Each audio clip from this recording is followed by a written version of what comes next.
Who are your clients? Who do you want them to be? What does that mean to beauty people? How does that look in a business aspect?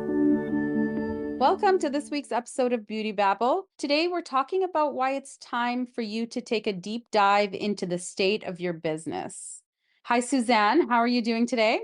I'm doing great, Doreen. Thanks for asking. How about you? I'm doing very good. And I am, as always, I'm always excited about what we're talking about. Um, but you brought this topic forward, and it was full of so many great ideas that we thought would be helpful for our listeners to look at. So why don't you kick it off and tell us a little bit about what we're talking about today? Well, it kind of comes down to, with people, as many of you know, I am part of Beauty Cult. So I get contacted quite often, and it seems that the same kind of questions are coming up, the trends that are happening, and then I keep taking them back to this. Have you looked at your business? What is missing? What's that? So we thought that's why I was like, well, we should talk about this because it's more and more people are doing this because over the years, like years ago, you know, it was quite different when you were deciding to make, your marketing or retail or your treatments. That I don't want to put anything down about it, but it was a little more straightforward, I would say before, but it's not like that anymore. It's very different. Our industry's changed a lot.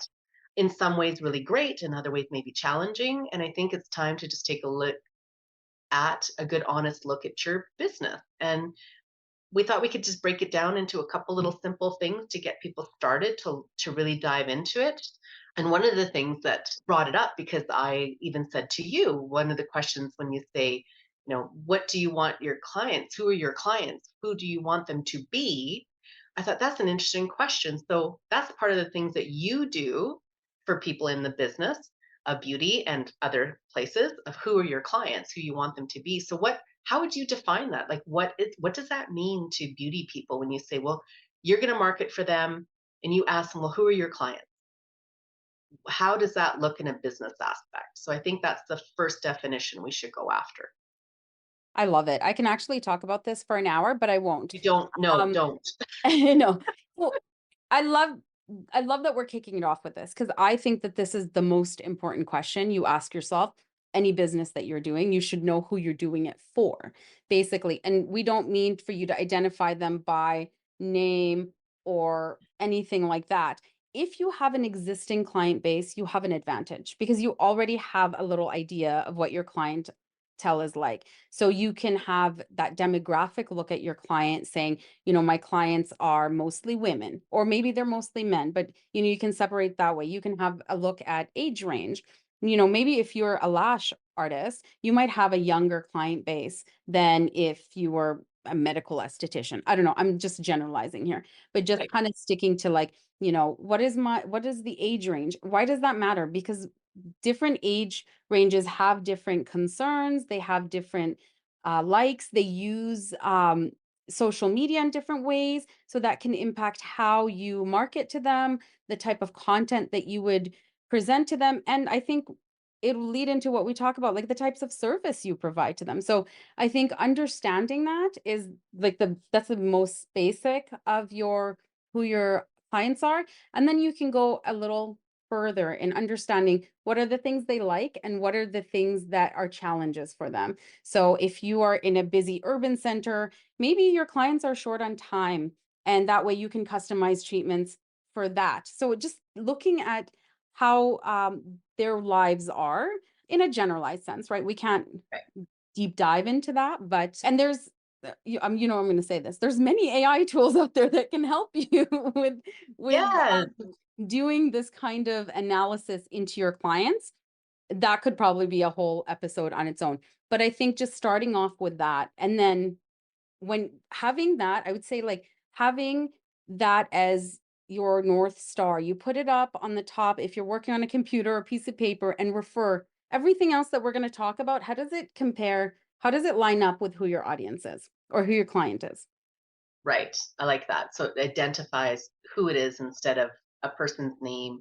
You need to break it down a little bit more. And I think that's a huge part. The first step is who it is. Now, the next part of that is okay, so they're coming to you for services, your loyal clients. maybe that's one to look at, the ones that are regular and loyal. And that could be, your brow wax client comes in 4 times a year. Are they loyal to you? They're not going anywhere else. But you might have someone that's actually in every 6 weeks. So defining who that is and maybe figuring out why they come to you. So one of the things that was coming up in the conversations that we had, that I've been having on and off, well, for the last month or two, was that really diving into the menu, your service menu. What are you offering? What's moving or what's popular? And I don't mean by trends. Trends are hard to keep up with because that's a big investment every time you're changing up, and then you need to change your menu. You need to advertise it. You need to educate your clients on why you're bringing these in constantly. Yes, new is good. However, is it necessary? And sometimes I've had conversations with clients with the product lines I know that they carry, and they said, well, I really am looking at doing XYA. I said, okay, well, that's great. But you told me you're carrying this brand. And they, yeah. I said, well, you don't need a new brand. That brand does it for you. So I think people are missing out the opportunities of what their brand already does for them, instead of just, maybe it's that flight or flight moment of running a business in life and you're go, go, go, and you're just following that and you're not stepping back and looking. So I think if you look at your menu first and pinpoint what's moving, okay, those are solid, these are good, I don't need to tweak that. Or maybe you want to make it more and better. It's hard to say, but then look at what's not moving, what's not as popular, and why. So is it out of date? Is it the way you're giving the description? 'Cause sometimes that's it. Is it because there's just way too much on your menu? You and I talked about this, about the restaurant world, like those, what is it, Mission Impossible restaurant or something. And they're like, oh my God, you have 50 things on your Yeah. menu. How do you carry that load, that cost? And then honing in on just a few things and doing it well, so that quality over quantity is huge in this. And then the bottom line is much better. You're not having to carry all these things. And if you have staff, you're going to have to keep training them on all these things, even yourself, right? So I think if people look at what they're doing with the service wise, start breaking down the menu. I mean, waxing's waxing, I get it, but do they know that you brought a new one in? Why did you bring it in? Like, do you need to tweak the menu of your waxing because now you're using a polymer base instead of a, I don't know, a resin base, or those types of things, and you're taking for granted that you're just making it better for them, but you haven't told them this. So Yeah. sometimes those things are really important to add to it. So really diving into that menu, figure out what's got to go, or do you need to change it? Like I had one that, I mean, she's doing the hydrofacials, and we know it's amazing treatment. It's not moving for her. Okay, let's look at why. Why is it not moving? So I looked at, okay, here's your product line. She said, well, I was looking at bringing this in. I said, but why are you bringing all that in? That's another cost to you when you have the products that do it already. So I think understanding what you have and how to use it is crucial already. If you have a good brand, it should do more than one purpose, if I can put it that way. The protocol on that should be, I guess you could say, being able to work it differently, because just like skin, you have skin types and skin conditions, and it's all over the place. But couldn't this one protocol help many people? But then you need to explain Mhm. why it helps many people. You know what I mean? And then you have one protocol in place. But the protocol of that is going to be, well, this is why oily skin can use this. This is why, rosacea skins can use it. This is why. And people are probably like, well, what's that magic thing? Well, you need to Mhm. know your ingredients to understand. And this is why I keep honing in on that education side and staying on top of things. And it's just knowing your stuff, knowing your brand. And if you have a brand and you're not certain, reach out to the where you're getting it from and say, I need your help. I need your help with this because I can't carry, 15 different facials anymore. Yeah. Our beauty business has changed. It's not what it was 5 years ago. And I think that's something we need to look at. It's not straightforward. All those things probably were really, really wonderful then and it made sense. It doesn't anymore. So I think that's a big part of that. What are your thoughts on that Yeah. side? I 100% agree. And I can just from a personal experience have worked in places where we had so many different types of facials, but everybody just did the customizable facial because we that's what we wanted to do. We could just use the products differently. And then so I think that what you said about, streamlining your menu, making sure that your services are just in a way where it's the best for your staff or yourself if you're doing them, and then also for your clients, because if somebody's reading your menu and there's so many different types of the same service, they wouldn't even know which one they want. And Mhm. so, yeah, I think it's a great starting point looking at your menu and knowing that it's a tweaking. You can adjust Well, and descriptions. If that doesn't yeah. work, then you revisit it after a while. I think this, what did we call it? Like your deep dive into your business, it should be, at least once a year, but as you're changing, you can even do Yeah. it more often. Well, for example, maybe there's a new service you're looking at and you want to bring it in. Before you do that, first off, does your brand currently help you do that service, right? Instead of just jumping onto another brand, I'll put it that way. In some cases, yes, it is definitely a protocol, especially when you're getting into certain equipment, and that I understand. But then, do you need is what can you use currently in place of it something new? Because you already know the product, you already know how to use it, you understand it, so you put the protocol together. Like we did that for an establishment when they brought in their hydro facial machine was I knew the brand that they carried and I put together the protocols of every possible skin type condition and how to use it properly. That was kind of a gifting thought to it to help with the situation because, well, I'll be honest, they are a really great client. They do a lot. They purchase only from us. And that's some of the advantages of sticking to one brand or one place is can your educator help you with anything? Some people ask for it. It's like, okay, I don't know the brand, and that's not fair. I don't know the brand. So, but if you look at it and think, okay, skin type, skin conditions, what out of that brand can I set up my own protocols? I'm not going to say, oh, I can't help you, but I'll help you figure it out, but I can't give it to you without me knowing the brand really well, right? That's not fair to me and not fair to the brand either, because I might be missing a few things. Yeah, Um, and I don't think it hurts for them to reach out to your brand rep or your yeah, supplier because they might have the answer, but they didn't know you had the question. So that never hurts. exactly, exactly. That's so true. Another thing too is looking at when we talk about these professional brands is when those protocols I was mentioning, do they have, let's say, this pro use blueprint ready for you of a special powerhouse treatment ready to go in one little system in a like a formulation of product set up in a certain way that you can customize still to a degree and target any skin type in that. And it's not magic. I'm not saying one cleanser will do it all. Don't all freak out on me. And one mask will do it all. Don't freak out. I'm not saying that. But there are product lines that I've presented to people said, listen, this system here will cover you for these skin conditions and these types. Right. And if you want to know what that is, you're gonna have to reach out. That's my secret weapon. Love that.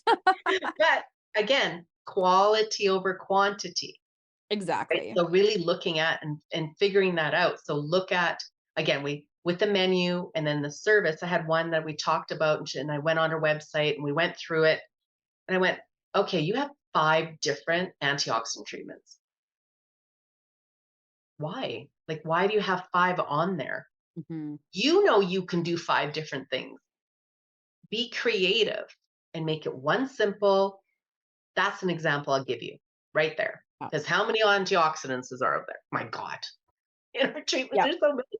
But it should be one on your menu with a really good quality description. As you said, AI is amazing. It can help you greatly with it. You don't have to think that hard, I guess you could say. You just need to know how to talk to AI so it gives you the right information. But I think that's a huge one as an example like that, Yeah. right? Yeah, so looking at that, dive into your menu on all of it. I was Mhm. picking on skincare per se, that tends to be the wide one. Like, my God, there's people in their skincare menu is huge. Like, I wouldn't even know where to begin with some of the websites I see. It's like, which one do I pick? They're And they just carry so so many big. products, right? It's like the back Yeah. bar of it. Like you end up carrying so many different products to accommodate all the services. And it's sometimes it's just a Not necessary. waste, Not right? Like necessary. it's Yeah. bringing down your cost is important to help you kind of be more Yeah. The bottom successful. line, right? Yeah. For sure. You know, Wes, we're always talking numbers. The other one was, what did I have? Oh, yes, I was saying I have a secret to success. Partnering, as you've heard me say, Mhm, with the right professional brand. Why? Because I think you just heard what I said. And that's in all aspects that you do. Is it your lash work, waxing? Is it the facial? Is it permanent makeup? Is it like, what is it that you specialize in or what you offer for a service? And who's my person? Who do mhm, I need to talk to with this? And I think that's a huge part. When I ran my business, I partnered with, I'll say, brands or businesses or companies because they were partnering with me.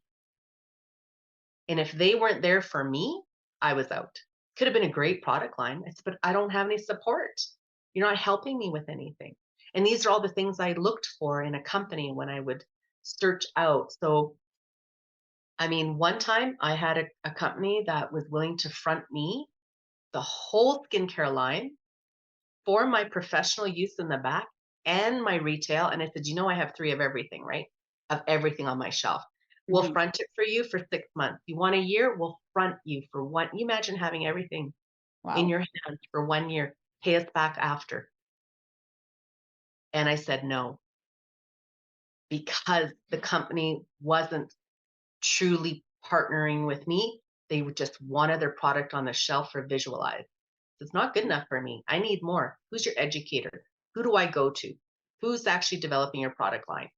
All Mhm. that. And like, And the holy, and the promotions too. We talked about that in everything. an episode where are they Yes. supporting you when you do promotions? Do they what kind of support do they have that way? So Yeah. there's so much more to it than just the that Yes. surface stuff. Yeah. And and I don't think we think we're just like, our world has changed. We go online, we order something. There's no people Mhm. involved. We walk into a place, we buy it. And there's no thought behind it. And that's where we think dive deep into your business now. Yeah. It's not like it used to be, right? What else was there? What else was there?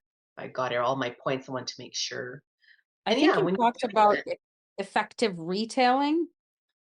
yeah, effective retailing. I mean, that's, we could do a few series on that one, or even some workshops on it for that matter, because I don't think people realize when you're bringing in a new service. Anytime I brought in something new, and my staff would recommend, how do we support it? And it was always supported by home care. Mhm. What are we going to do? How does this work? It's like, oh, well, you can do this. Well, there's nothing. They don't need anything. Well, why would I bring that in? Because again, dive into your business. Who are your clients? Who are your people? My people wanted to be taken care of in house and out of house. So know your people. I mean, retailing builds a trust.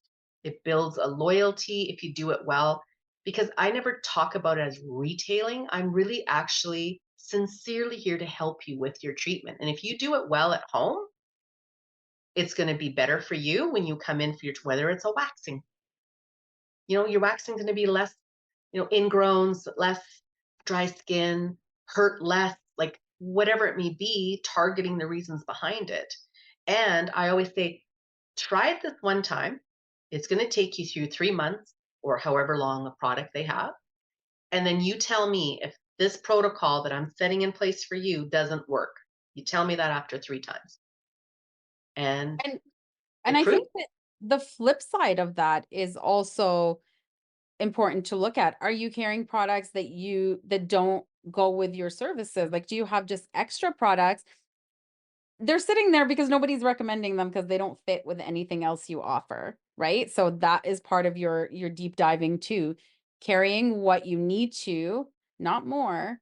But Yeah, I think when you said waxing, I thought about like, always recommending exfoliation, but if you don't have anything for exfoliation, that would be something that you can add. add. Yeah. And then go to the brand and look. What do they have already? Right? Make it easier on yourself instead of Exactly. now I got to research something. What's out there? What's trending? What's the big thing? Why are you doing it? Be confident in what you currently have. If you're not confident what you have as a brand, why do you have so many brands? Ask yourself that question. Why do I have three different brands? When you look at them, they're all going to do the same. I'm not saying you have to stick to one. That's fine. But I'm just saying if financially there's a crunch happening in your world right now, maybe this is where you need to look at it. If you're doing great, why are you changing anything? You know, in a Call us. sense, right? We'll have them Yeah. on the show. Yeah, yeah, exactly. Please be our guest because we need to, help others understand. I'm not saying, we won't say all your secrets, but yeah, exactly. It's like, what's the difference with that? I mean, I did have two product lines, but again, it was because I brought in a service, a unique service with a machine and a piece of equipment, and I had to understand how does it work with that, and it was a business decision. And I'll say this much on how it affected me financially with the equipment, because the people who were supplying the equipment worked out a deal with me with the product. I'm like, I'm in. So, was it a good machine? Yes. Was I willing to buy it? Nope. To share that much with you. So, it was a unique situation that came up. And why? Because I was with that company for years and years and Mm, years. So they looked at protocols of what they could do. Was I committed to other things? Oh yes. There was numbers I had to reach and there's other things like that. But yeah, there's so many things that could potentially happen. So yeah. again, that wasn't sourcing out at a how do I say this to an equipment only style establishment where they're just selling you equipment. Mhm, Does that make sense? I went to a house that had it all. So, hey, I'm looking at bringing in microdermabrasion machines. What do you have? mhm. Right. So then it's like I'm working with in house. So then, Again, you know, that's support. yeah. And that's, I can contribute a lot of that to my success of it. And yeah, there's a lot of, like I said, the secrets. I love that. If it's a good one, like I remember actually, I'm going to do a shout out here to Tawel Baradin with Lori. She actually, I think I saw that on social media not long ago. And she said way back when she had her business that she said, I'm done with this brand. And she didn't say it like that. She said it in Lori's way.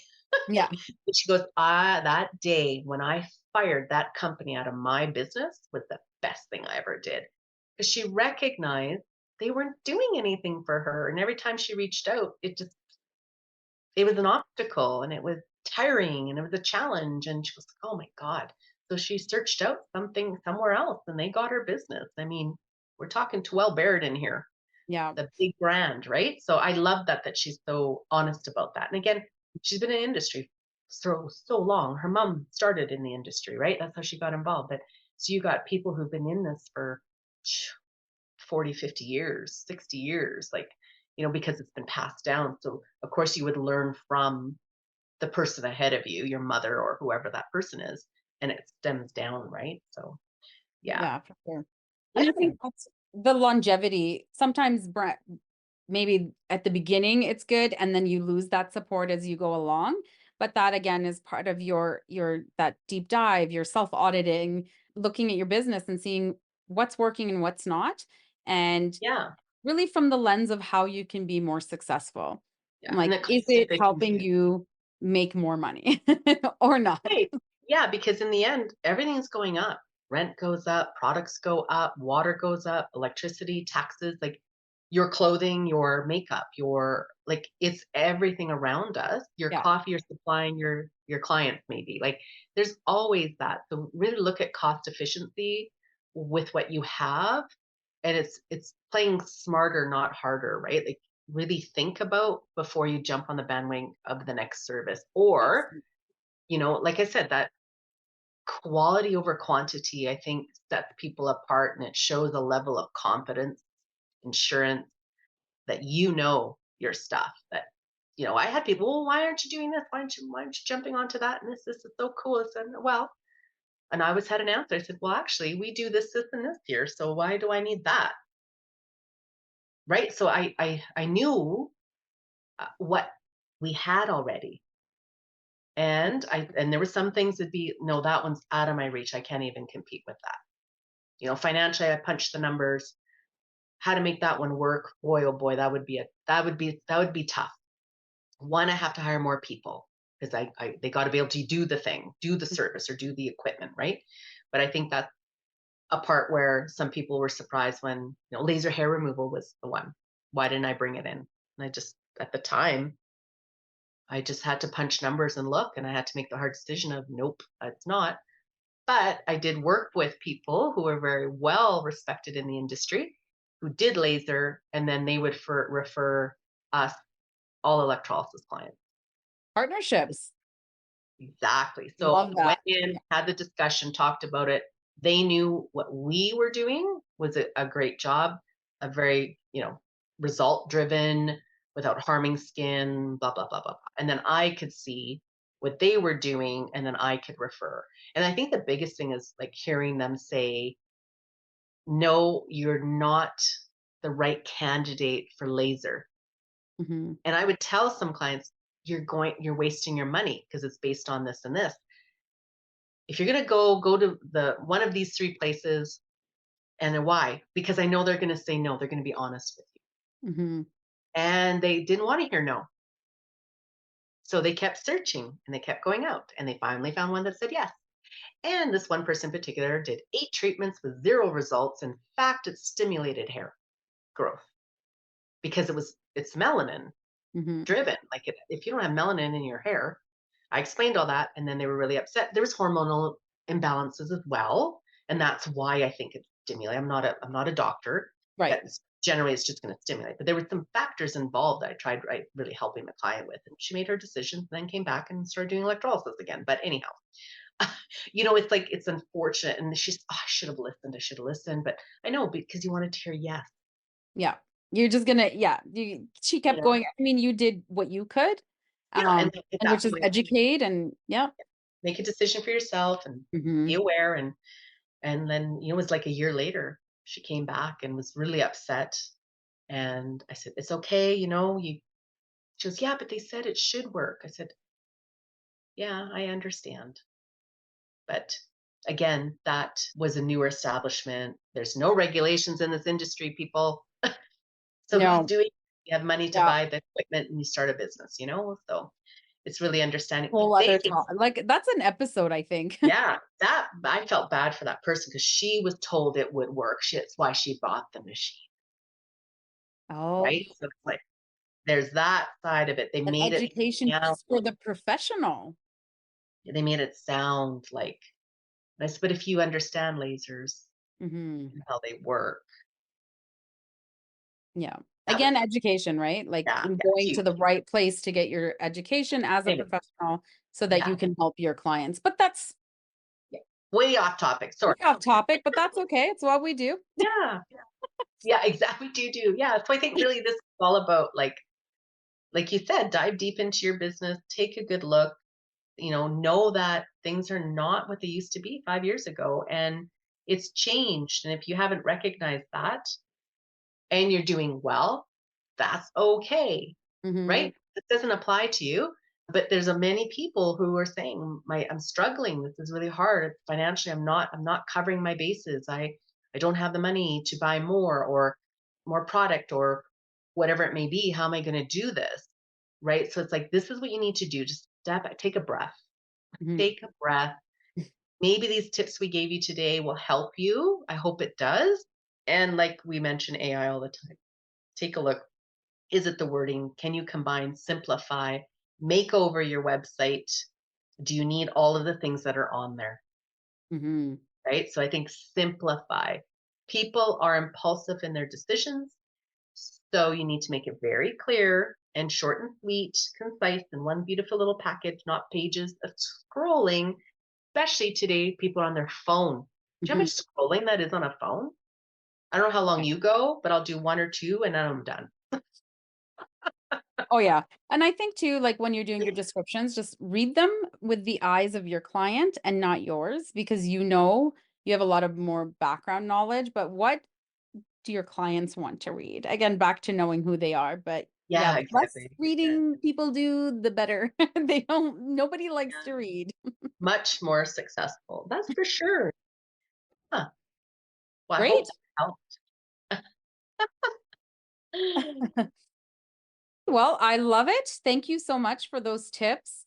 As usual, if you have any questions or topics that you would like us to cover, so if you have any questions, there's a form link in the description. Send it to us, and we'd love to have your question on our one of our episodes. So Yeah, we'll do our best to answer it and come up with ideas for you. I think it'll be fun because, like I said, we're getting questions all the time, and I think it'd be great if you reach out and bring in your questions so we can answer them. absolutely. Well, thank you so much for listening, and we'll be back next week. Thanks for listening to Beauty Babble.